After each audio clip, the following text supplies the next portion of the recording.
అలానే స్వామి ఓంకార క్షేత్రంలో కొలువై ఉన్న ఓంకారేశ్వర, అమలేశ్వర జ్యోతిర్లింగాల విశిష్టత.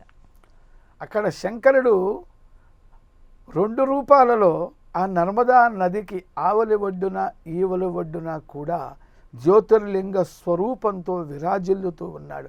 భక్తులందరినీ కూడా అనుగ్రహిస్తూ ఉన్నాడు. అత్యంత విశేషమైనటువంటి మాంధాతృ పర్వత సానువులలో ఈ నర్మదా నది అద్భుతంగా ప్రవహిస్తూ ఉన్నది. అక్కడ ఆది శంకరాచార్య స్వామి వారు తమ గురువు అయినటువంటి గోవింద భగవత్పాదాచార్యుల వారి యొక్క దర్శనాన్ని కూడా చేశారు. వారి వల్ల ఉపదేశం పొందారు. దేశానికి జ్ఞానాన్ని పంచిపెట్టారు. అత్యంత అద్భుతమైనటువంటి క్షేత్రం అది. ఆ ఓంకారేశ్వర క్షేత్రంలో విరాజిల్లుతున్నటువంటి మమలేశ్వరుడు అంటారు, అలాగనే అమలేశ్వరుడు అంటారు.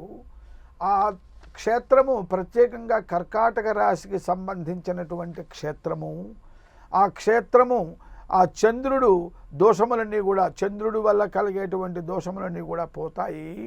ఈ కర్కాటక రాశికి అధిపతి చంద్రుడు కనుక ప్రత్యేకంగా చంద్రాధిపత్యము కలిగినటువంటి ఆ యొక్క సంతోషము కానివ్వండి, ఇంకా అనేక విధములైనటువంటి భావములు, ఫలితములు ఏవైనా గ్రహ ప్రాతికూల్యం చేత సరిగా లభించనటువంటి వాళ్ళు మానసిక స్థైర్యము, స్థిర బుద్ధి, చపలత్వం, చంచలత్వం, అస్థిరత్వం పోయి స్థిరత్వం కలగటం కోసము, ఆ యొక్క చంద్రానుగ్రహం కోసము కర్కాటక రాశి వాళ్ళు ప్రత్యేకముగా ఆ మమలేశ్వరుణ్ణి దర్శనం చెయ్యాలి, ఓంకారేశ్వరుణ్ణి దర్శనం చెయ్యాలి.